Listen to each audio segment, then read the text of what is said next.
Em 1974, numa cidadezinha bem conservadora chamada Leslie, em Michigan, uma mulher, Jean Atkins, deu o pontapé inicial num programa escolar que ia bater de frente com a cidade inteira.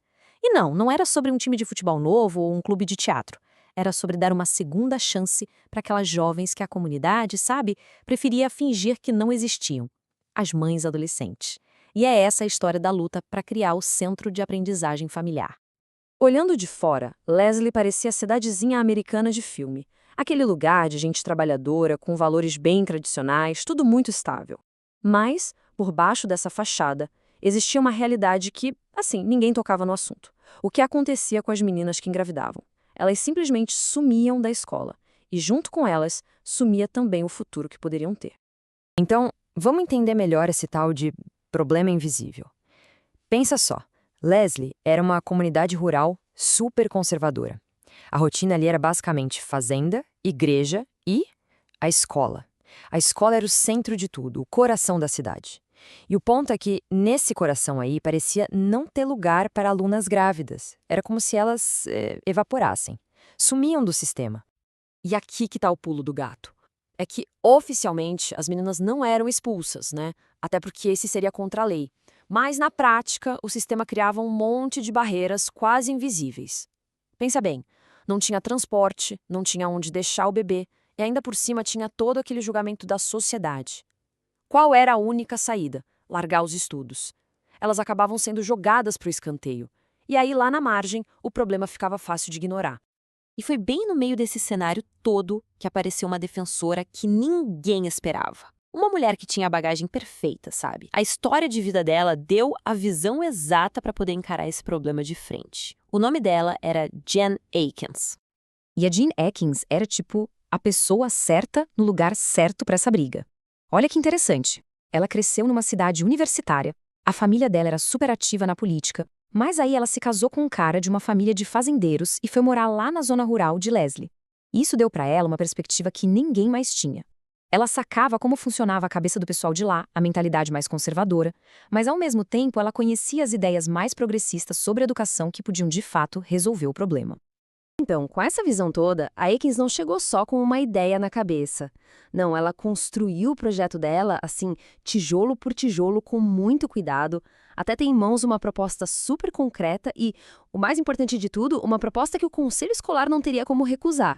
Mas o conselho escolar chegou para ela com uma condição, uma regra de ouro inegociável. O programa não podia custar absolutamente nada, zero. Nadinha do dinheiro dos impostos de Leslie. Nem um centavo sequer. Olha, para qualquer outra pessoa isso seria o fim da conversa, né? Mas para Jenny Atkins, para ela foi só o começo do desafio. E é aqui que a gente vê a genialidade do plano dela.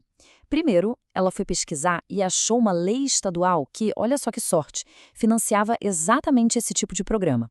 Aí, com a lei na mão, ela fez as contas e percebeu o seguinte: para cada aluna que voltasse para a escola, o distrito não ia gastar nada. Pelo contrário, ia ganhar mais de $2.000 do Estado. Então, com o dinheiro praticamente garantido, ela foi atrás de um lugar e achou uma sala baratinha numa igreja local. Qual foi o resultado? Um plano que se pagava sozinho, totalmente financiado pelo Estado. Era literalmente uma proposta irrecusável. Só que, mesmo com esse plano financeiro perfeito, o conselho escolar não estava lá muito animado não. Eles até aprovaram, mas só como um teste, por um semestre. Tipo, vamos ver no que dá. A verdade é que a expectativa de todo mundo ali era bem clara. Eles tinham certeza que o programa ia afundar rapidinho. E foi assim que, em setembro de 74, o Centro de Aprendizagem Familiar abriu as portas. Só que aquele primeiro ano, nossa, foi uma verdadeira batalha. Foi cheio de obstáculos gigantes, mas também de vitórias que ninguém mesmo, esperava. Imagina só os perrengues do dia a dia. As alunas, por exemplo, não podiam pegar o ônibus escolar, por causa do estigma, do preconceito. Não existia creche na cidade, onde deixar os bebês. E muitas dessas meninas vinham de situações bem difíceis, de pobreza, de travas familiares. E o centro em si, isolado naquela salinha da igreja, fazia com que a própria Atkins se sentisse exausta, sabe? Às vezes ela até se perguntava se todo aquele esforço valia a pena. Só que aí, no meio de tudo isso, uma coisa incrível começou a acontecer. Aquelas 8 primeiras alunas, meio que isoladas do resto da cidade, acabaram se unindo de um jeito muito forte. Elas criaram a própria comunidade delas, uma rede de apoio mútua. Elas trocavam roupinha de bebê, davam conselhos umas para as outras sobre como ser mãe, ajudavam a cuidar dos filhos. No fim das contas, elas formaram a família que a própria comunidade tinha negado a elas. Bom, o programa sobreviveu àquele primeiro semestre de teste. Aí a Equis foi lá no conselho e pediu para montar uma creche no centro. E com a creche funcionando, o número de alunas simplesmente dobrou. Só que o sucesso trouxe um problema novo. O centro começou a ficar mais visível, e com mais gente sabendo que ele existia, veio a reação de parte da cidade. Essa reação da cidade era bem complicada, sabe? Não era uma coisa só. Para começar, a grande maioria das pessoas em Leslie nem fazia ideia de que o centro existia. Tinha um grupinho que apoiava, mas tinha um outro grupo, pequeno também, mas que fazia muito barulho, que era totalmente contra. E no meio disso, tinha uma parcela maior de gente que ficava só de olho, meio desconfiada. Sabe como é? E o que esse povo que era contra dizia? Os argumentos eram basicamente morais. Eles falavam que o programa facilitava demais a vida das meninas, que elas tinham que arcar com as consequências das escolhas delas. Mas o medo principal, no fundo, era que ajudar essas jovens mães pudesse, de algum jeito, ser visto como um incentivo para outros adolescentes e acabar estimulando a promiscuidade, como eles diziam. E foi bem no meio desse clima super tenso que estourou uma outra polêmica, uma que não tinha a ver diretamente com o centro.